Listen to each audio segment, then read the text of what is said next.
नमस्कार। Bikaner theatre art and culture festival में आप सभी का स्वागत, अभिनंदन और बहुत बहुत प्यार। मैं मंदाकिनी जोशी धरणीधर के इस रंगमंच पर आप सभी महानुभावों का स्वागत करती हूं, अभिनंदन करती हूं। जैसा कि विदित है, हम सभी यहाँ एक रंग चर्चा के लिए एकत्रित हुए हैं। विषय है, क्या हिंदी रंगमंच में अच्छी नाट्य कृतियों का सच में अभाव है? और एक और महत्वपूर्ण विषय कि नाटक की संप्रेषणीयता में संगीत का महत्व एवं उपयोग। मुझे लगता है कि बहुत महत्वपूर्ण विषय है रंगकर्म के लिए, रंग निर्देशकों के लिए, रंग कलाकारों के लिए और रंगमंच के लिए। तो आप सभी का स्वागत है। मेरे साथ हैं, मैं परिचय करवाना चाहूंगी, मंच पर मेरे साथ हैं वरिष्ठ रंग नेता, वरिष्ठ रंग निदेशक, वरिष्ठ संगीतकार और विनम्र व्यक्तित्व के धनी आदरणीय लक्ष्मी नारायण सोनी जी, जिन्हें प्यार से हम मामा जी भी कहते हैं। आपने बहुत सारे नाटकों में अभिनय किया है, निर्देशन किया है, संगीत में नाटक की प्रस्तुतियां दी है और बहुत सारे पुरस्कार भी आपने पाए हैं। आकाशवाणी बीकानेर में भी आपने अपनी कला का लोहा मनवाया है। आपके लिए चंद पंक्तियां कहना चाहूंगी। इस मुस्कान भरे चेहरे के पीछे कितनी तड़प, कितनी आग है। इस मुस्कान भरे चेहरे के पीछे कितनी तड़प, कितनी आग है। क्या हुआ, क्या कुछ छिपा हुआ है भीतर, पता चलेगा आज है। तालियों से स्वागत मामा जी का। इसके साथ ही मैं परिचय करवाना चाहूंगी हमारे शहर के चहेते लेखक और हर दिल अजीज। आपने कई मंचीय नाटक लिखे हैं, आपके कई नाट्यालेख पुरस्कृत भी हुए हैं। आकाशवाणी बीकानेर से आपके आलेखों पर काम भी हुआ है और मैं बात कर रही हूं हर दिल अजीज प्रमोद कुमार चमोली की। डॉक्टर चमोली का स्वागत करती हूं मैं। डॉक्टर चमोली मेरे लिए दो प्रकार से महत्वपूर्ण है। चूंकि मैं उत्तराखंड से हूं और चमोली जी भी उत्तराखंड से हैं, तो मेरे लिए बहुत महत्वपूर्ण हो जाते हैं। और दूसरा, जैसा कि हम एक रंग चर्चा यहाँ आयोजित कर रहे हैं, नई नाट्य कृतियों पर हम जिस तरह से प्रकाश डाल रहे हैं, तो मैंने चमोली जी से जब ये कहा कि मुझे मीना कुमारी पर अभिनय करना है, तो आप मेरे लिए एक स्क्रिप्ट लिखिए। तो इन्होंने दर्द का एक दरिया मीना कुमारी मेरे लिए एक नई रचना लिखी, नई नाट्य कृति लिखी। मैं बहुत आभारी हूँ आपकी। आपके लिए चंद अल्फाज हैं। तेरे नाम में भी एक कशिश मालूम होती है, तेरे नाम में भी एक कशिश मालूम होती है। हो ना हो तेरे दिल में भी हल्की सी खलिश मालूम होती है। बहुत से दिलों में लिख रखा है तुम्हारा नाम, बहुत से दिलों ने लिख रखा है तुम्हारा नाम। क्या तुझको भी कभी उल्फत की कशिश मालूम होती है? तो चमोली जी, आपका बहुत बहुत स्वागत है। और इसके बाद मेरे साथ मंच पर आमंत्रित है विजय शर्मा। बहुत ही शांत व्यक्तित्व, बहुत ही उम्दा व्यक्तित्व, सादगी से परिपूर्ण एक उम्दा लेखक, रंग लेखक और रेडियो लेखक भी। क्यों, मैं सही कह रही हूँ? आपके लिखे कई नाटक मंचित हुए हैं, पुरस्कृत भी हुए हैं। बीकानेर मंच ने भी आपके कई नाटकों को मंच पर किया है और आकाशवाणी बीकानेर से भी आपके कई रेडियो नाटक प्रसारित हुए हैं, जो कि जयपुर से प्रसारित हुए हैं। काफी अच्छे नाटक आपने लिखे हैं। मैं आपका भी स्वागत करती हूँ और आपके लिए कहना चाहूंगी, मुद्दत हो गई थी कोई शख्स तो अब ऐसा मिले, मुद्दत हो गई थी कोई शख्स तो अब ऐसा मिले, बाहर से जो दिखता हो अंदर से भी वैसा ही मिले। तो आप बिल्कुल वैसे ही हैं जैसे बाहर से दिख रहे हैं, शांत और सादगी से परिपूर्ण। चलिए, तो अब मैं आगे बढ़ती हूँ और अब मैं परिचय करवाना चाहती हूँ हमारे शहर के एक और उम्दा इंसान विपिन पुरोहित से। आपका स्वागत है मंच पर। विपिन हमेशा एक छोटे भाई की तरह हमने इन्हें महसूस किया, लेकिन रंग कर्म की जब बात आती है तो बहुत ही उम्दा व्यक्तित्व के धनी, बहुत ही अच्छे संगीतकार, गायक, रंग निदेशक, रंग एक्टर और भी न जाने क्या क्या गुणों से परिपूर्ण है विपिन पुरोहित। आपने कई नाटक किए, संगीत में प्रस्तुतियां दी हैं। आपके कई नाटक बीकानेर से बाहर राष्ट्रीय स्तर पर भी मंचित हुए हैं और हमें आप पर गर्व है। आपके लिए चंद पंक्तियां कहूंगी। ख्वाहिश नहीं तुझे मशहूर होने की, ख्वाहिश नहीं तुझे मशहूर होने की, आप पहचानते हो बस इतना ही काफी है, यही सोचते हैं आप, क्यों? तो आपका भी बहुत बहुत स्वागत है। और मेरे साथ हैं एक खूबसूरत अभिनेत्री जया पारिक। बहुत ही खूबसूरत भी हैं आप, और इसलिए शायद विपिन पुरोहित ने आपको पहला नाटक दिया था खूबसूरत बहू। आपका भी स्वागत करती हूँ मैं बहुत बहुत। आपने बहुत सारे नाटक में काम किया है और आकाशवाणी बीकानेर में भी आप काम कर चुकी हैं एक कलाकार के तौर पर। आपका भी मैं स्वागत करती हूँ। एक उम्दा व्यक्तित्व की धनी हैं आप, बहुत ही शांत मधुर शालीन कलाकार। जैसा कि एक कलाकार को विनम्र होना चाहिए, वो गुण मुझे आप में दिखते हैं। आपके लिए कहना चाहूंगी, तुम्हारी खुश मिजाजी मशहूर है, तुम्हारी खुश मिजाजी मशहूर है, तुम्हारी सादगी भी कमाल है, तुम्हारी शरारतें भी इंतहा है और तुम्हारी गहराई भी बेमिसाल है। Thank you. तो आप सभी का स्वागत हो गया है और मुझे लगता है कि मैं अब अपना परिचय दे दूं। मैं मंदाकिनी जोशी, आकाशवाणी बीकानेर में वरिष्ठ उद्घोषक और रंगनेत्री। काफी है, तो चलिए अब हम आते हैं मुद्दे की बात पर, जो आज हमारा विषय है कि क्या नाटकों में अच्छी कृतियों की कमी है या नाटकों में संगीत का होना बहुत जरूरी है। इस विषय पर आज हम बात करना चाहेंगे। तो सबसे पहले मैं लक्ष्मी नारायण जी से अपनी बात रखना चाहती हूं। आज के समय में हिंदी और शौकिया रंगमंच की जब हम बात करते हैं तो सबसे बड़ी चुनौती क्या केवल अच्छी नाट्य रचनाओं की कमी है या इससे भी कुछ और?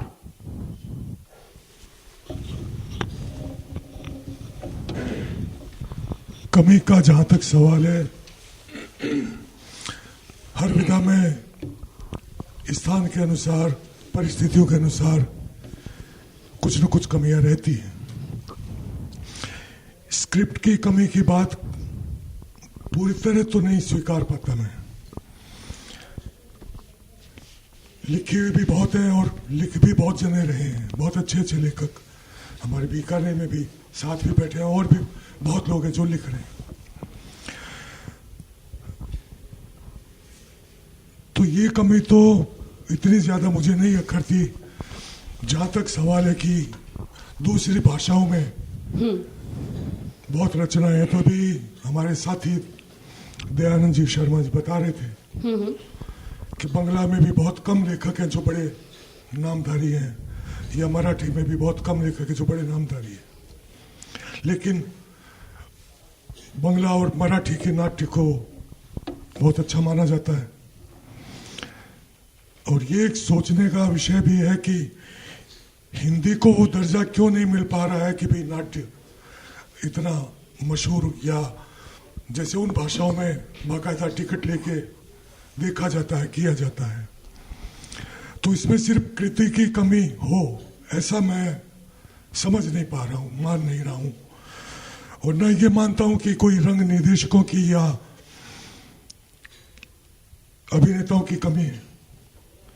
फिर भी ये कमी कहीं ना कहीं थोड़ी लोगों की जुबान पे नजर आती है या कहीं आलेखों में नजर आती है कि हिंदी रंगमंच में अभी कमी है। अभी हम उस स्तर पर नहीं पहुंचे। क्यों नहीं पहुंचे, कैसे नहीं पहुंचे, ये विचारणीय प्रश्न भी है। और बाकी सब साथी भी इस पे बोलेंगे और मुझे भी कुछ ध्यान आएगा तो हम भी इस पे जी बिल्कुल बिल्कुल बिल्कुल आपने सही कहा कि ये विषय हमेशा ज्वलंत रहा है कि हिंदी नाटकों में हमें अच्छी कृतियां नहीं मिल पाती हैं, अच्छे नाटक नहीं मिल पाते हैं। प्रमोद कुमार चमोली जी, मैं आपकी तरफ मुखातिब हूं और मैं आपसे ये जानना चाहती हूं, आप एक रंग लेखक भी हैं, आप अभी इन दिनों अपनी डायरी लिख रहे हैं, काफ़ी छा रहे हैं आप, हम आपको लगातार पढ़ रहे हैं। डायरी के माध्यम से आप एक दार्शनिक अंदाज में भी लेखन कर रहे हैं और आपके बहुत सारे नाटक जवाहर कला केंद्र से भी पुरस्कृत हुए हैं। मैं आपसे जानना चाहती हूँ कि कम से कम 50 ऐसे नाटक अभी भी हैं जो अच्छे भी हैं, अभिनय की दृष्टि से गहरे भी हैं, एक कलाकार को, एक निर्देशक को उसका वो बड़ा आकाश दिलवा सकते हैं जिसकी चाह हर कलाकार रखता है। ज्वलंत प्रश्न से जूझने वाले भी ऐसी स्क्रिप्ट्स हैं जो ज्वलंत विषयों पर आधारित है, जिन पर हम काम कर सकते हैं। और एक हिंदी में नाट्य लेखन की सुदीर्घ परंपरा रही है, इस बात से तो हम सभी सहमत हैं। भारतेंदु युग से लेकर अब तक के नाट्य लेखकों की अगर हम बात करें तो बहुत सारे नाटक हमारे बीच में हैं जिन पर हम चर्चा कर ही रहे हैं, लेकिन फिर भी ये हाहाकार क्यों जिस पर आज हम एकत्रित हुए हैं?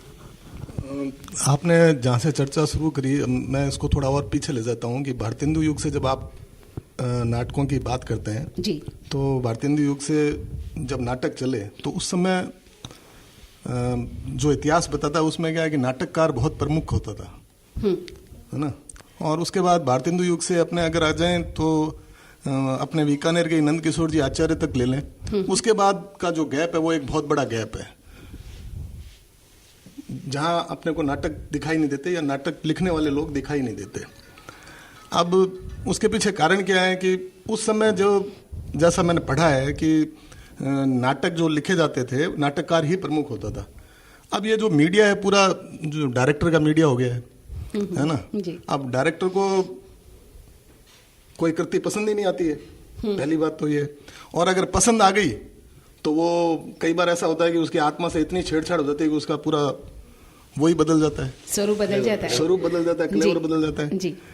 तीसरी बात यह है कि वो खुद सोचता है कि नहीं, ये जो लिख रहे हैं ना लेखक, ऐसा तो मैं रोज लिख लूंगा, लेकिन वो लिखता भी नहीं है और करता भी नहीं है, और इसलिए नाटकों की कमी हमेशा लगातार बनी रहती है। जी जी। नाटकों की कमी का कारण यही है कि एक इच्छा शक्ति नहीं है। क्योंकि जैसे आपने मीना कुमारी की बात की, तो मीना कुमारी का मैं बताऊं कि इन्होंने मुझे कहा और फिर हमने साथ बैठकर लिखा। और नाट्य लेखन के लिए जो काम होना चाहिए वो ग्रुप का काम है, एक सिंगल आदमी का काम नहीं हो सकता उसमें। और मुझे लगता है आपको शिकायत नहीं होगी कि मैंने आपके लेखन की आत्मा से छेड़छाड़ बिल्कुल नहीं की थी। हाँ, लेकिन वो मिलकर लिखा ना कि भाई बात कर ली कि ऐसा कर रहे हैं, इसकी जगह ये कर रहे हैं, तो वो अगर हो तो शायद अच्छी कृतियां भी आ जाएं। और ऐसी नहीं है कि कृतियों की कमी है, बहुत सी ऐसी कृतियां जिन पर नाटक हो सकते हैं, लेकिन फिर भी हमको बार बार कहानी, कविता और इन चीजों पर जाना पड़ता है कि चलो अब हमको नाटक नहीं मिल रहा, चलो इस कहानी को आप मंचन कर लें, चलो इस कविता का मंचन कर लें। तो नाट्य कृतियों की तो कमी नहीं है अपने पास। और बीकानेर में अगर हम देखें तो इतने सारे लेखक हैं, नाट्य लेखक। हर बार जवाहर कला केंद्र में हमारे कोई ना कोई कम से कम 3 से 4 लोग पुरस्कृत होते हैं। क्या उनके नाटक कभी बीकानेर में हुए? जी, ये एक शिकायत जो है रंग लेखक को रहेगी। हाँ, रहेगी जी, बिल्कुल चमोली जी, आपने सही कहा। मैं बीकानेर से ऊपर उठकर भी बात करना चाहती हूँ। इस परिचर्चा को मैं एक राष्ट्रीय स्तर पर भी ले जाना चाहती हूँ कि बीकानेर की बात भी हम करेंगे, बीकानेर के लेखकों की बात हम करेंगे, बीकानेर के नाटकों की भी हम चर्चा करेंगे, क्योंकि हम बीकानेर में काम करते हैं और बहुत सारे नाटक मंचित होते हैं। मैं थोड़ा सा आगे बढ़ना चाहती हूँ, इस बात को विजय शर्मा जी से जानना चाहती हूँ। आप एक रंग लेखक हैं और बराबर लिखते रहे हैं, आपके नाटक बीकानेर में मंचित हुए हैं, बाहर भी मंचित हुए हैं। आप अपने नाटकों के प्रस्तुतिकरण से कितने सहमत हैं, कितने नहीं, इस पर भी मैं जानना चाहूंगी। लेकिन मैं आपसे ये जानना चाहती हूँ कि जैसे मोहन राकेश रहे, भीष्म साहनी रहे, मुद्रा राक्षस रहे, दूधनाथ सिंह रहे, मणि मधुकर, असगर वजाहत जैसे बड़े लोग, राष्ट्रीय स्तर के जो लेखक थे, इसके अलावा स्वदेश दीपक थे, हमीदुल्ला साहब थे, जिनके नाटक हमने बहुत देखे सुने, रेडियो से भी उनके बहुत नाटक आते थे, भानु भारती जी, जिनसे तो हम सभी परिचित हैं। ये सभी नाटक लिखते रहे हैं, नाटकों पर काम भी करते रहे हैं, मंचन भी होते रहे हैं। फिर क्या कारण है कि नाटकों की कमी हमें अभी भी महसूस होती है और ये सब भी नाट्यक्रम से थोड़ा विरत हो गए हैं, थोड़ा इनका लेखन कम हो गया है? तो एक रंग लेखक को, एक रंग निर्देशक को हमेशा ये शिकायत जो बनी रहती है, जो कि मेरी नजर में, मैं हालांकि रंग कलाकार ही हूं, फिर भी मैं ऐसा मानती हूं कि नाट्य कृतियों की कोई कमी नहीं है, हमारी सोच में कमी है, हमारे काम करने की जो प्रवृत्ति है उसमें कमी है। हाँ, ये भी हो सकता है कि हमें वो संसाधन नहीं मिल पाए जिनके हम हकदार हैं, या मंचन के समय हमें जो सुविधाएं चाहिए होती वो हमें पूरी तरह से नहीं मिल पाती। तो शायद हम एक ये कारण भी ढूंढते हैं कि नाट्य लेखों की कमी है। आप क्या सोचते हैं? सबसे पहले तो मैं आपसे वो जो सबसे पहले विषय की जो आपने लाइन पढ़ी थी जी, वो एक बार दोबारा मुझे और बताएंगे? बिल्कुल बिल्कुल, अक्षरश पढ़ के। जी जी। हमारा आज का विषय यही है कि क्या हिंदी नाटकों में अच्छी नाट्य कृतियों की सचमुच कमी है? हाँ, इसमें एक शब्द आपने लिया अच्छा। मेरे तो अभी तक ये बात समझ में नहीं आई कि किस पैमाने पर नाटक को या स्क्रिप्ट को अच्छा या बुरा तोला जाए। जी, मुख्य विषय तो यही है। आपका मतलब इस लाइन से मतलब यही निकल के आ रहा है कि अच्छे नाटकों की कमी है। इसका मतलब नाटक तो लिखे जा रहे हैं, बहुत लिखे जा रहे हैं, लेकिन पैमाना क्या है कि उसमें बुरे नाटक, इसका मतलब ये है कि बुरे नाटक बहुत सारे हैं, अच्छे नाटक कम है। तो मेरे ये समझ में नहीं आ रहा कि पैमाना क्या है जिसमें नाटक को अच्छा बनाया जाए या अच्छा बताया जाए।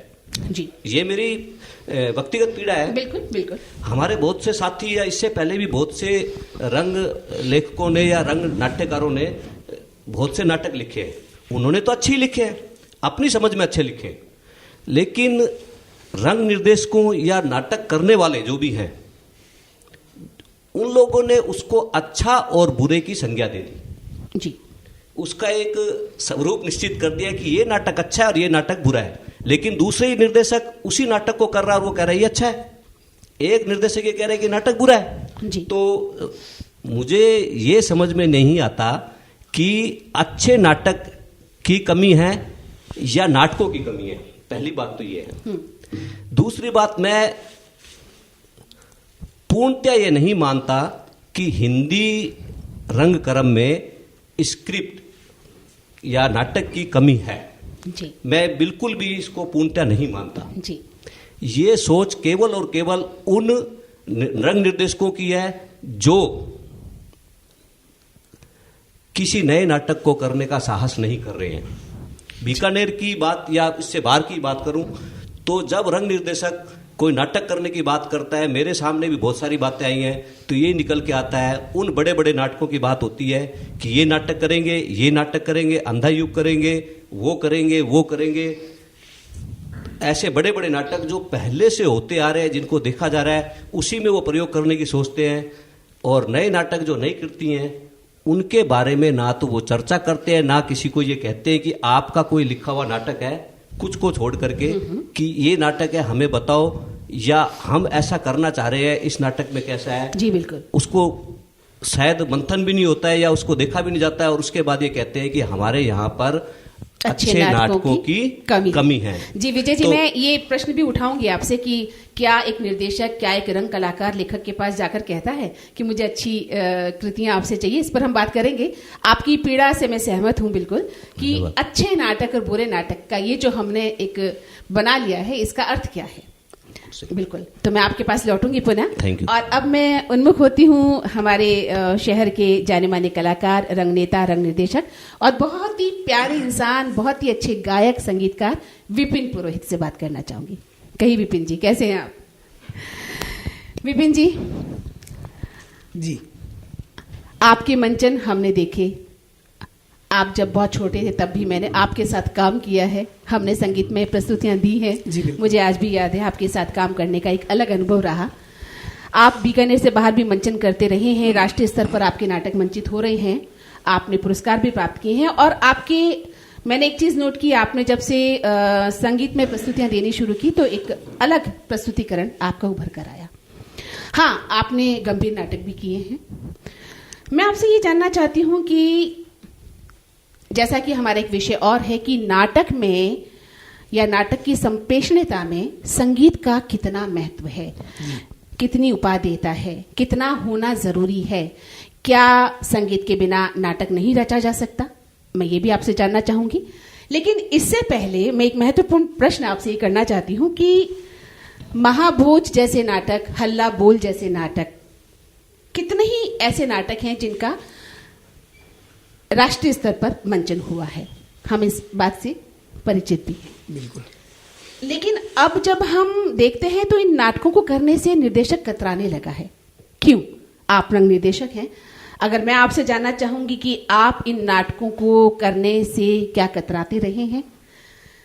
दूसरा कि क्या आपने रंगमंच को सिर्फ मनोरंजन के रूप में देखा या एक गहरी चुनौती के रूप में लिया? अगर हाँ, तो आधुनिक युग में कई ऐसे नाट्यालेख हैं, संगीत में भी आलेख हैं, जिनका प्रस्तुतिकरण आप कर सकते थे और समाज को एक ताकतवर रंगमंच दे सकते थे। तो मैं आपसे जानना चाहूंगी कि आपने जिन नाटकों को चुना है, उनको चुनने के पीछे आपका क्या उद्देश्य रहा होगा? मेरा ये मानना है कि आप कोई भी काम करें उसमें उद्देश्य बाद में महत्व रखता है, पहले आपकी इच्छा शक्ति, और इच्छा शक्ति से ही आप जो भी काम है वो कर पाएंगे। तो वही आपके थिएटर पे लागू होती है कि आप थिएटर करना चाहते हैं। जैसा कि आपने एक बात पूछी कि मनोरंजन के तौर पर मनोरंजन क्षणिक होता है। मनोरंजन हम इस चीज का भी कर सकते हैं, हम उसका भी कर सकते हैं, हम उससे भी कर सकते हैं। मनोरंजन के अनेक साधन हैं। साधना आपको गहराई तक ले जाती है जी। और मैंने विरासत में, चूंकि ये कला मुझे मिली है संगीत की, तो मैंने घर में साधना को देखा है, साधना करते हुए एक व्यक्तित्व को देखा है, मेरे पिता को देखा है। तो वहीं से एक संस्कार मुझ में पैदा हुए और एक मैंने कला को साधना के रूप में ही लेने का निश्चय किया और इच्छा शक्ति पाली जी। अब मैं सीधा विषय पे ही आता हूं और हमारा विषय है कि नाटक में संगीत का महत्व और फिर उसका उपयोग। नाट्य विधा जो है वो एक प्रदर्शनकारी विधा है और परफॉर्मिंग आर्ट में नाट्य विधा सभी परफॉर्मिंग आर्ट का एक सम्मिलित रूप है जी। और उसी सम्मिलित रूप का एक कंप्लीट जो मंचन है वो नाटक है। उसमें प्रदर्शनकारी कला समस्त जो भी है उसका समावेश है। तो हम संगीत को कैसे दूर रख सकते हैं? संगीत का तो बहुत बड़ा महत्व है। और रही बात, मुझे मेरे गुरु वागीश जी के एक नाटक का संस्मरण मैं छोटा सा बताऊंगा कि बलिदान नाटक जब उन्होंने किया तो मुझे और मेरे एक साथी जयदीप उपाध्याय जो संगीत से मेरे साथ जुड़े हुए थे, हम दोनों को बुलाया, आपको इसका संगीत करना है। और उस स्क्रिप्ट में संगीत बिल्कुल भी नहीं था। कहीं संगीत का मतलब हम ये मान लिया जाता था कि ये भ्रांति जो मेरे मन में उस समय थी, जो 25 साल पहले की बात और जो 30 साल पहले की बात कर रहा हूँ, जो उस समय एक भ्रांति थी, संगीत मतलब गेय पद होने चाहिए और गाने होने चाहिए और थोड़ा उसमें डांस का कोई वो होना चाहिए। संगीत नहीं, संगीत हर स्क्रिप्ट में होता है। ये मुझे वागीश जी ने बता दिया और बताया उन्होंने बोल के नहीं, उन्होंने मुझे वो स्क्रिप्ट दी बलिदान जी। और उसमें अपने आप अनुभूत करवाया कि यहाँ संगीत हो सकता है, यहाँ संगीत हो सकता है, यहाँ संगीत हो सकता है।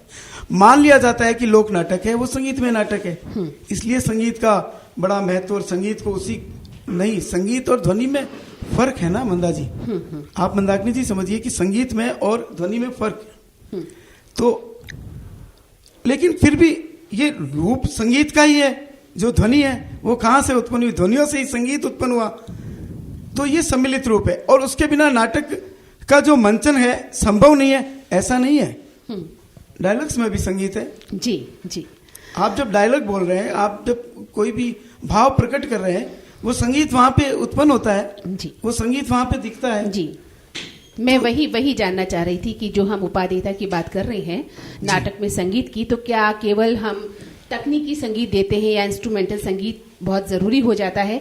कई बार एक्टर की जो एक्टिंग है, उसके जो डायलॉग्स डिलीवरी है, क्या उसमें संगीत उत्पन्न नहीं हो सकता? बिल्कुल। क्या उसमें लय उत्पन्न नहीं हो सकती? उसकी चाल में, उसकी ढाल में, उसके बैठने में, उसके उठने में, पूरा नाटक, इस पर भी हम बात करेंगे कि क्या बिना किसी संगीत के नाटक सफल नहीं हो सकता? ये विषय भी हमने रखा है, ये बात भी हम करेंगे। तो आपका बहुत बहुत आभार विपिन जी। मैं जया जी की तरफ जाना चाहूंगी। जया, आपने शायद पहली जो प्रस्तुति की थी विपिन पुरोहित के निर्देशन में, खूबसूरत बहू, वो एक म्यूजिकल नाटक ही था जहाँ तक मुझे ध्यान है। हाँ जी जी, मैं सही हूँ? बिल्कुल करेक्ट है। हाँ, तो आपने जब उस पहले नाटक को खूबसूरत बहू को किया था तो क्या क्या बातें ध्यान रखी थी एक कलाकार के तौर पर, वही जो मैंने कहा एक अच्छी स्क्रिप्ट के तौर पर या एक संगीत में प्रस्तुति के तौर पर?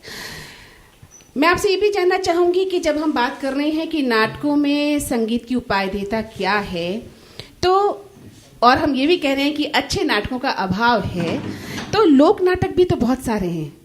लोक नाट्य को क्यों नहीं अपनाया जाता है ना?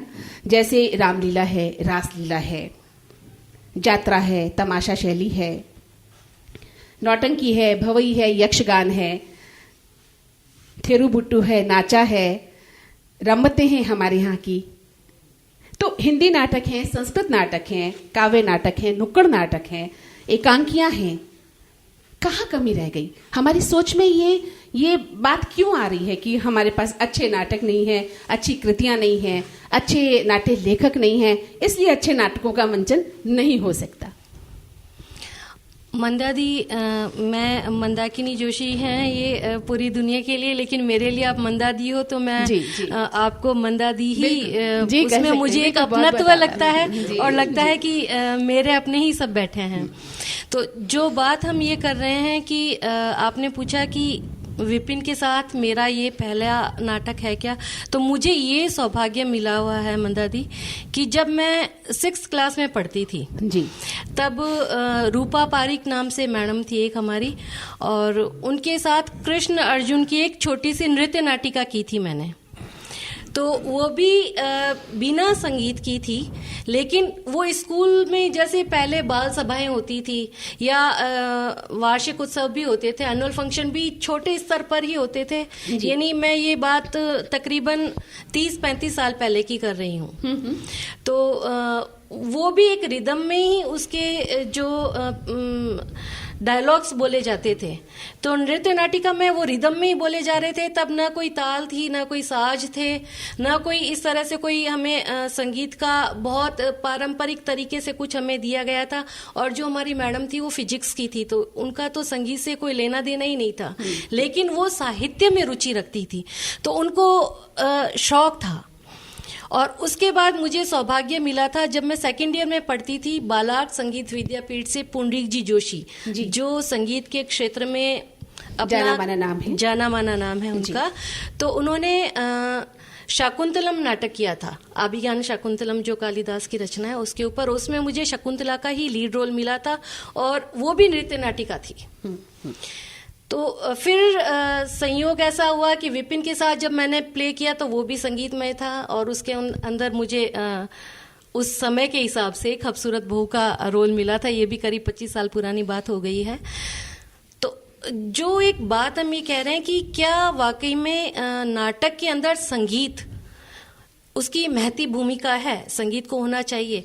तो जैसे मैंने बताया, जो मेरे व्यक्तिगत अनुभव है, यदि मेरे को ये बोल दिया गया कि कोई भी डायलॉग दिया गया और उसे मुझे बोलना है, और मैंने उसके अंदर किसी चीज को बोलने में, मेरे डायलॉग में अगर ये बात आती है कि आहा मजा आ गया, तो ये भी तो एक संगीत ही निकल के आया।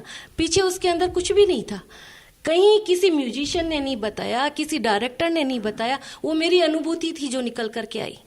तो जो मेरे भाव निकल करके आते हैं किसी भी मनुष्य के अपने जीवन के अंदर, जब भी वो बोलता है, कोई भी बात हम करते हैं, तो जब हमारा एक नेचुरल फ्लो भी चलता है जीवन के अंदर, तो हमारी बात बड़ी संगीतमय होती है। वो एक लय बनी होती है, लय ताल अपने आप बंधे हुए होते हैं, और उसके अंदर कोई प्रशिक्षण दिया हुआ नहीं होता है।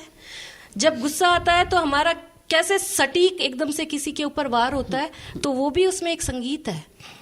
किसी भी चीज को हम यदि आनंद उसका हम ले रहे हैं तो वो उसके अंदर संगीत होता है। और कोई भी डायलॉग जब हम बोलते हैं तो हमारे अंतर मन के अंदर कहीं न कहीं संगीत छिपा हुआ होता है।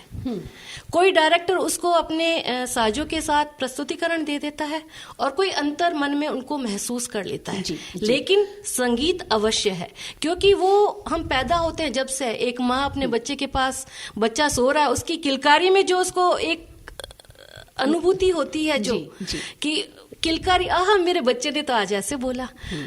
जब बच्चा प्यार से माँ बोलता है, वो जो उसका माँ शब्द आता है, तो उसके अंदर भी तो संगीत है। कहाँ संगीत नहीं है? कहने का मतलब आपका ये हुआ कि हर चीज में संगीत सुना जा सकता है, महसूस किया जा सकता है, नजरिया आपका होना चाहिए। हाँ, लेकिन इसके अलावा जब हम एक नाटक करते हैं, अगर उसमें बिल्कुल संगीत न के बराबर है, तो एक निर्देशक की कल्पना क्या होनी चाहिए, एक कलाकार की कल्पना क्या होनी चाहिए कि जो सामने बैठे रंग दर्शक हैं उनके भीतर संगीत अपने आप ही देखिए, यदि वाकई में सबसे ज्यादा चीज कहाँ आती है मंदादी की, राइटर ने लिखा है, वहां उसके मनोभाव हैं, उसके बाद डायरेक्टर ने उसको अपने हिसाब से सोचा है, फिर एक कलाकार ने अपने हिसाब से उसको महसूस करके प्रस्तुतिकरण दिया है। जी, लेकिन दर्शक ने अपने हिसाब से ले लिया, दर्शकों ने अपने हिसाब से उसको देखा है।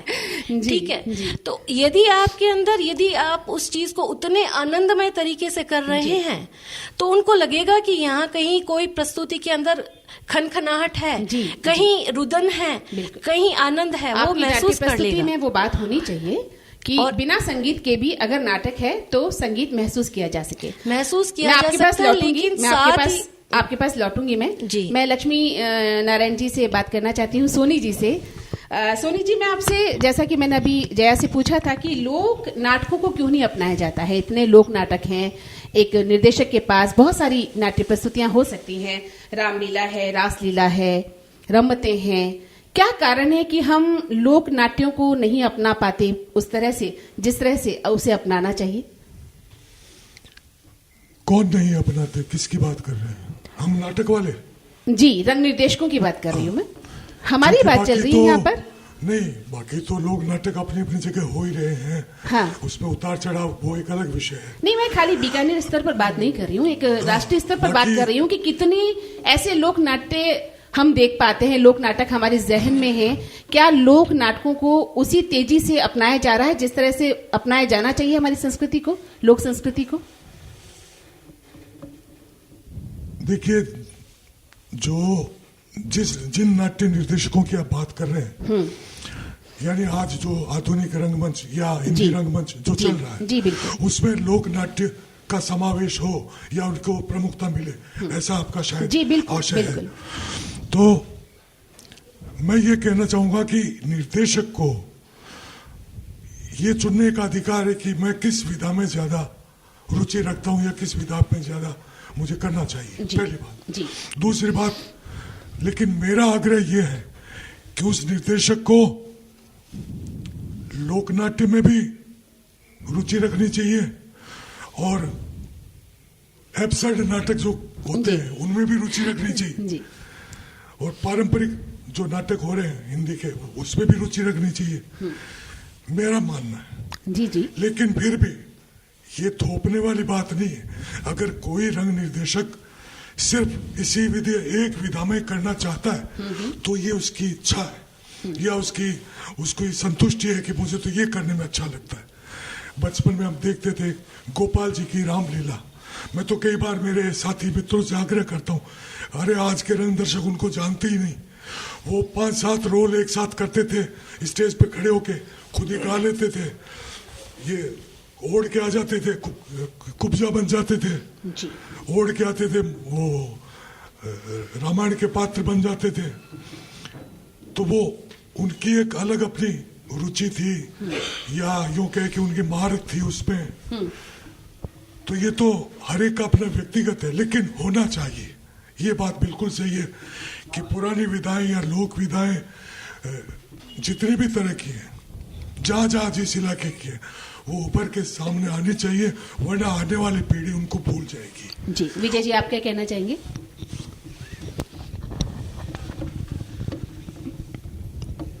मैं सोनी जी के विचारों से सहमत हूं इस बात को लेकर के, लेकिन मैं अपनी तरफ से एक बात और जोड़ना चाहूंगा सोनी जी आपके साथ ही। मुझे लगता है कि जो लोक नाट्य का जो मूल स्वरूप है वो तो कहीं खोता जा रहा है। उस पूरे के पूरे मूल स्वरूप के अंदर बहुत कम जगह और जो परंपरागत रूप होता है उनका उस बहुत कम जगह और बहुत कम लोग उन लोक नाट्यों को कर रहे हैं। परंतु मैंने बहुत से ऐसे नाटक देखे हैं, बीकानेर में भी देखे हैं और बीकानेर से बाहर भी देखे हैं, जहां कुछ स्क्रिप्टें ऐसी हैं या कुछ नाटक ऐसे हैं जिनको लोक नाट्य शैली में भी डायरेक्टर कर रहे हैं और बहुत अच्छे तरीके से कर रहे हैं, नौटंकी शैली में कर रहे हैं। उनको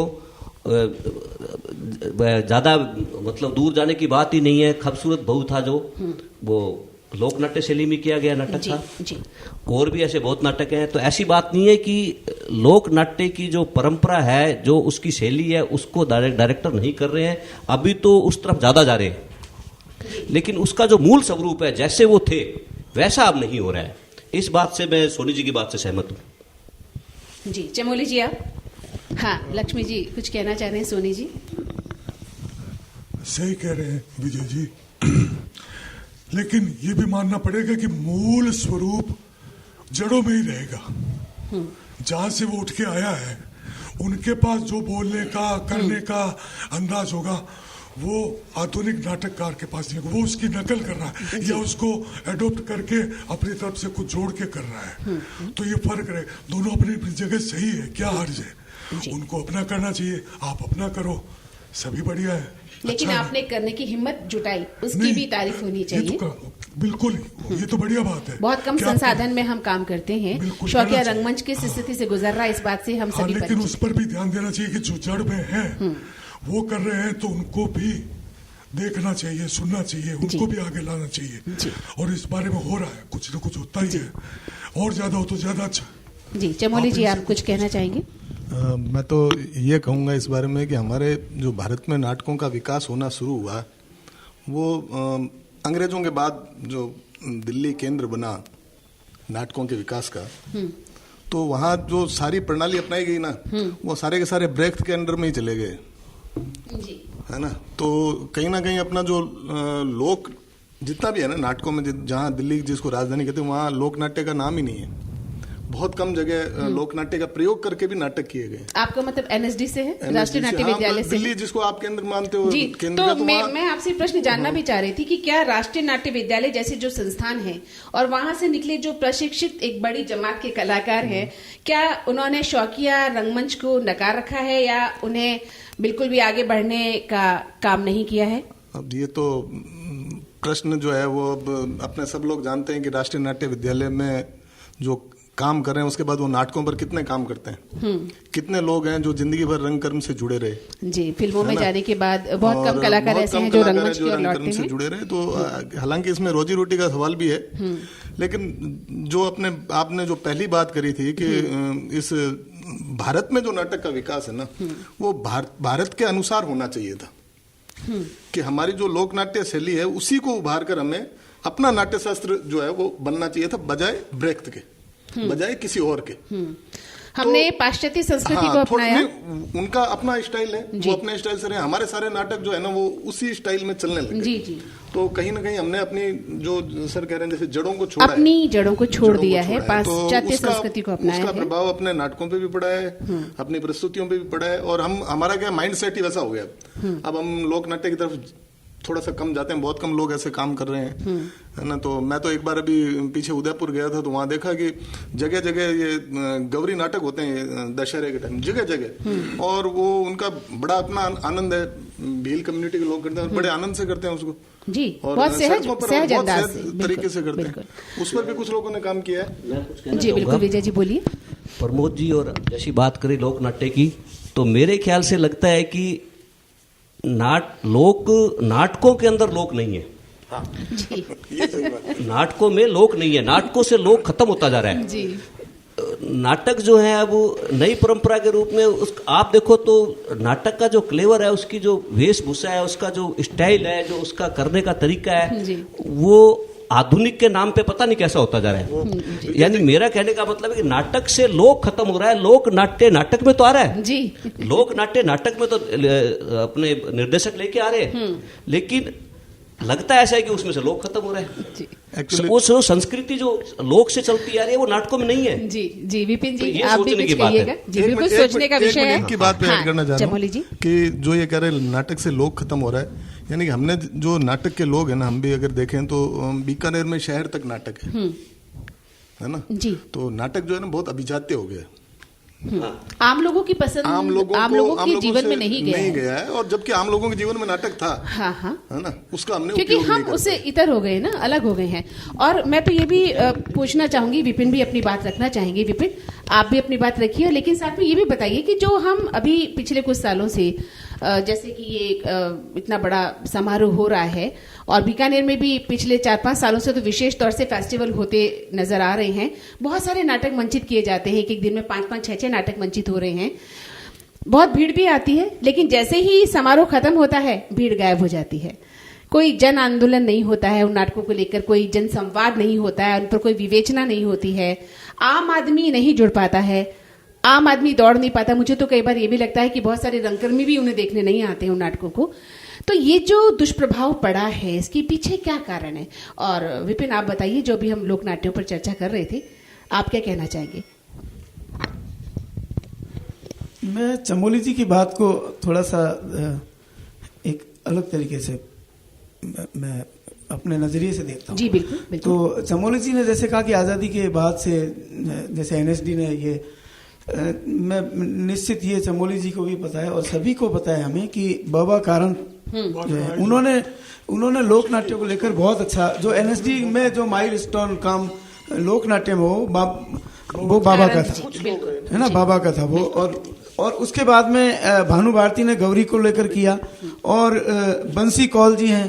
तो ऐसा नहीं है कि एनएसडी के भी से भी जो पास आउट हैं और जो एनएसडी से जो पास आउट होके जो डायरेक्टर हुए हैं उन्होंने लोक नाट्य में काम नहीं किया है। मैंने जो ये नाम गिनाए उनके अलावा भी काफी नाम आपको मिलेंगे, लेकिन ये अलग बात है कि उन्होंने इसमें से काफी लोगों ने इसको बहुत अधिक व्यावसायिक तरीके से किया और कलाकारों के शोषण की बातें तक उठी, क्योंकि वो प्योर लोक कलाकारों को लेकर भी कुछ निर्देशक काम करते थे। मैं यहाँ नाम लेना ठीक नहीं समझता, लेकिन ऐसी बातें भी उठी कि कलाकारों का शोषण भी हुआ, ये हुआ जी। तो ये जो मूल तत्वों को तो उन्होंने भी नहीं छोड़ा, चाहे किसी ने कलाकार का शोषण करके या किसी ने कलाकार का पोषण करके ही लोकनाट्य को अपनाया, मूल तत्वों को उन्होंने भी नहीं छोड़ा, तभी वो बिकाऊ हुआ जी। यानी मूल स्वरूप में बिकाऊपन है। बिकाऊपन एक बहुत छोटा शब्द मैं बोला हूं, व्यावसायिकता है ना। और आज ये मुझे शब्द क्यों इस्तेमाल करना पड़ता है, क्योंकि सभी इसी के पीछे भागते हैं। और अगर कला में आपको व्यावसायिकता दिखाई दे रही है, इसमें कोई हर्ज भी नहीं है, लेकिन काम वही हो, इसमें कोई हर्ज भी नहीं है। लेकिन बात यह है कि लोक नाट्य एनएसडी की ही तुलना करनी ठीक नहीं है। वो मूल स्वरूप में आजादी से पहले भी था और प्राचीन काल से था, और उसी पर नाट्य शास्त्र की रचनाएं हुई है। और लोक नाट्य एक मनोरंजन के रूप में और एक समाज में एक अवेयरनेस के रूप में, जागरूकता के रूप में एक इसकी शुरुआत हुई। और उस समय साधन भी नहीं थे। आज मीडिया को हम दोष नहीं दे रहे हैं, आज जिसकी जरूरत है, समय के अनुसार हर चीज की जरूरत है, और परंपरा परिवर्तनशील है और परिवर्तन होना भी चाहिए। अगर पहले ऐसा था तो आज मीडिया के और अधिक साधन है। तो इसलिए मुझे लगता है कि ये बात सारी आ चुकी है कि लोक नाट्य का मूल स्वरूप रहना ही चाहिए। ये मैं मामा जी की बात से भी सहमत हूँ जी। बिल्कुल, मूल स्वरूप किसी का भी खत्म नहीं होना चाहिए। और मैं समझती हूँ कि बात खाली एनएसडी लेवल पर हम नहीं कर रहे हैं, हम शौकिया रंगमंच की बात कर रहे हैं, क्योंकि हम जिन चीजों से जूझते हैं वो एक बहुत मायने रखती है। आप रंग लेखक हैं चमोली जी, विजय जी। मैं आपके पास आती हूँ एक नाटक लिखवाने और अपनी कुछ शर्तों के साथ आपसे बात करती हूँ कि मुझे इस तरह का नाटक चाहिए, तो क्या आप लिखेंगे, या आपके भीतर जो चल रहा है वही आप लिखना पसंद करेंगे? क्योंकि ये शिकायत रंग लेखकों को है कि कोई निर्देशक हमारे पास आता ही नहीं है, हम क्या लिखें। और निर्देशक के पास वही है कि कोई रंग लेखक अच्छा नाटक लिखता ही नहीं है जी। तो आप दोनों रंग लेखक हैं, आपको क्या शिकायत है? मैं फिर वही बात कर रही हूँ, मैं खाली बीकानेर रंगमंच की बात नहीं कर रही हूँ, एक आम बात कर रही हूँ। रंग लेखक होने के नाते विजय जी को और चमोली जी को निर्देशकों से, रंग कलाकारों से और दर्शकों से क्या शिकायत है? भाई, दर्शकों से तो क्या शिकायत हो सकती है, वो आते ही नहीं है। तुमसे तो शिकायत की अपने पास गुंजाइश है नहीं है। अपने पास नाटकों में दर्शक कहाँ आते हैं, है ना? कितने दर्शक हम बुला पाते हैं? आजकल क्या है कि बड़ी टीम ले लो, एक और फैशन चलता है, तो उसमें हर एक के घर से 2-2 आदमी आ जाएंगे तो आपका हॉल भर जाएगा। ये मैं सीधी सही बात बता रहा हूँ आपके सामने ना। शिकायत, अगर आपने जो बात कही कि अगर ऐसा अपने करते हैं कि बैठकर बात करते हैं कि अपने इस नाटक को लिखना है, कोई नाटक लिखना है, और रंग निर्देशक, रंग कलाकार और मिलकर बैठते हैं और सबका मिलकर कुछ बनता है, तो उसमें कोई बुराई नहीं है ना? वो एक अच्छा ही चीज है, वो होना भी चाहिए। इसमें हमें मतलब ये तो होना ही चाहिए। आज तक किसी ने ऐसा बुलाया नहीं है जी, है ना? और दूसरी बात जो ये है कि जब नाटक हो रहा होता है तो एक कागज पे अपने जो बात करते हैं, जैसे कहानी लिखी जा रही है, तो कहानी का अपना एक फॉर्मेट, जो भी फॉर्मेट है वो उसमें कहानी होती है और वो कहानी वहीं खत्म हो जाती है। मतलब आपने पढ़ ली, कहानी हो गई। लेकिन जब नाटक लिखा जाता है ना, तो उसके लिए थोड़ा सा, जैसा मैं भी सोचता हूँ कि उसके लिए एक विजन होना चाहिए, जो कि वो दृश्य में कैसा दिखेगा। जब तक ये विजन नहीं होगा तब तक नाटक लिखा नहीं जा सकता जी। और ये इसके लिए थोड़ा श्रम साध्य ज्यादा भी है। और जब आपको प्रोत्साहन नहीं मिलता तो फिर आप क्या होते हैं, आप उससे दूर हो जाते हैं। जी विजय जी, थोड़ा सा आप क्या कहना चाहेंगे? दो बातें हैं। पहली बात यह है कि जैसा आपने बात करी कि कोई रंग निर्देशक या कोई टीम किसी लेखक के पास आकर के चला करके कहे कि विजय जी, प्रमोद जी, हम कोई नाटक करना चाह रहे हैं और आप हमारे लिए ये नाटक लिखें, वो अपना एक विचार लेके आए, ऐसा तो कभी हुआ नहीं जी। लेकिन दूसरी बात ये थी कि बहुत से रंग निर्देशकों ने ये भी कहा कि विजय जी, आपके पास कोई अच्छा लिखा हुआ नाटक है तो हमें दे दो। तो मैं उसी बात पे एक बार आगे बात तो मैंने यही बात की कि मेरे पास कोई भी अच्छा लिखा हुआ नाटक नहीं है जी। क्यों, मुझे पता नहीं कि मेरा नाटक अच्छा लिखा हुआ है कि बुरा लिखा है, मैंने तो अच्छा ही लिखा है, लेकिन उनके लिए कैसा है जी। तो ये बात अच्छी बात है कि अगर कोई टीम, कोई दल या कोई रंग निर्देशक किसी राइटर को बुलाए या उसके पास जाए कि हमारे पास में ये एक विचार है, या जिसको कह सकते हैं कि इस तरह का एक मुद्दा है और इस मुद्दे पर अपन लोग एक नाटक करना चाहते हैं, आप कुछ, मेरा तो ये विचार है, आप इस पर कुछ लिखे, फिर टीम बैठे उस पर रिहर्सल हो, फिर उस पर लिखे और अंत के अंदर जो वो नाटक बनेगा निश्चित रूप से वो बहुत अच्छा एक नाटक बनेगा, अच्छा ही होगा। बिल्कुल। उसको हम बुरा नहीं कहेंगे, ये टीम वर्क है और अगर टीम वर्क हम करते हैं इसमें, जैसा कि मैं अभी बात अभी खत्म नहीं करूंगा, बिल्कुल कहिए, 1 मिनट और लूंगा मैं। बिल्कुल। मैं इस अनुभव से गुजरा हुआ हूँ, ये मेरा सौभाग्य है कि मेरे साथ में एक अच्छी टीम है और मेरे साथ में कुछ ऐसे अच्छे साथी हैं। जब मेरी किसी स्क्रिप्ट का मंचन हुआ, बहुत कम मंचन हुए हैं, लेकिन जिस मंचन हुआ तो मैं एक रंगकर्मी भी हूँ, कुछ मैंने अभिनय भी करा है, बहुत अच्छा अभिनय नहीं कर पाता मैं, और निर्देशन कभी नहीं किया, ना इस विषय में कभी सोचा। लेकिन जब कभी भी मेरे किसी लिखे नाटक का मंचन हुआ है, उस समय मेरा सौभाग्य है ये कि मेरे साथ में डायरेक्टर भी और कलाकार भी और सारे मिलकर के उन लोगों ने कोशिश की एक अच्छे नाटक को प्रदर्शन करने की, और मुझे अच्छा लगा, लेकिन कहीं कहीं पीड़ा भी थी कि वो लोग मेरी बहुत सी चीजों को उसमें से हटा देते थे। जी।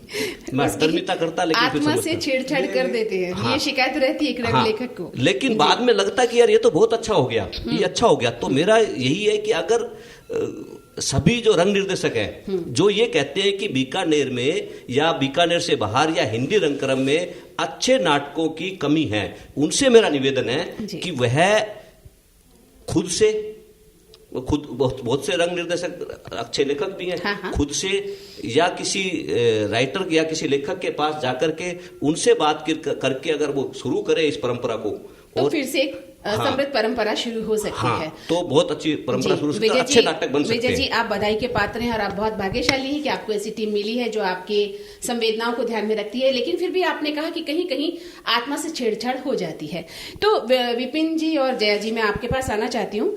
नाट्यकर्म एक ऐसा सृजन है जिसे कहते हैं कि हर प्रदर्शन के साथ जन्म लेना और मरना पड़ता है। ठीक है, आप मेरी बात से सहमत हैं? जाहिर है कि नाट्यलेख को भी हर बार पूर्णता हासिल करने के लिए रंग प्रदर्शन के साथ इस यात्रा पर निकलना पड़ेगा।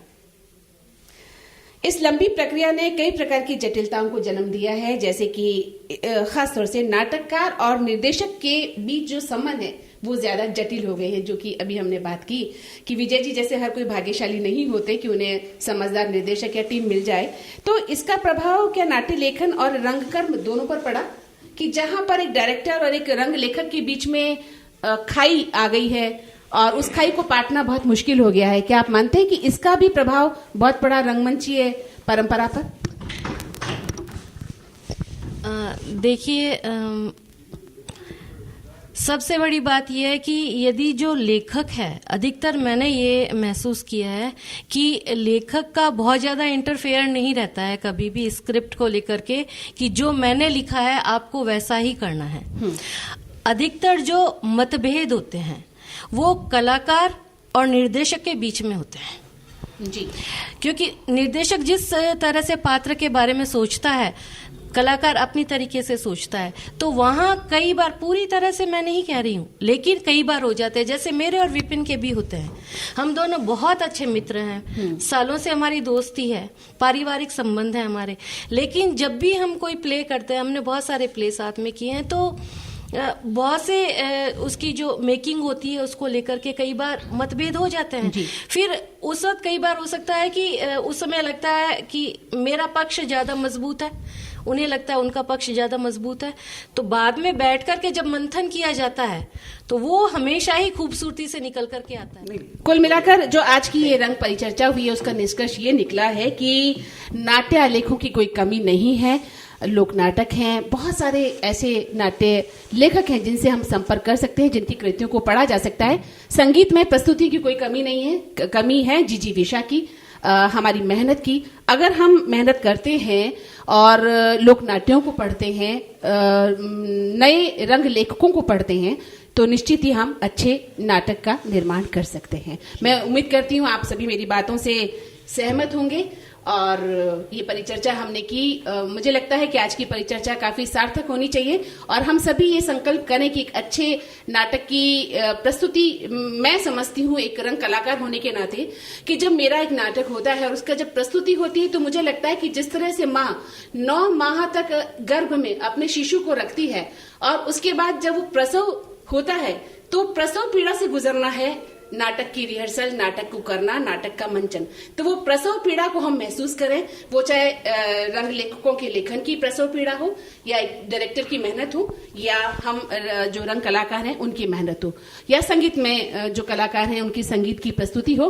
हमारी जो ये जो प्रसव पीड़ाएं हैं इन्हें हम महसूस करें, उस दर्द को हम महसूस करें, तो हम उस आत्मा को नहीं मार सकते जिसकी शिकायत खासतौर से रंग लेखकों को है। तो आज की इस परिचर्चा को मैं समाप्त करना चाहूंगी। आप सभी प्रबुद्धजन मेरे साथ मंच पर रहे, बराबर आपने सहभागिता दी। मुझे उम्मीद है कि आप सब एक दूसरे की बातों से सहमत होंगे। मैं आगे चाहूंगी आपसे। बहुत बहुत नमस्कार।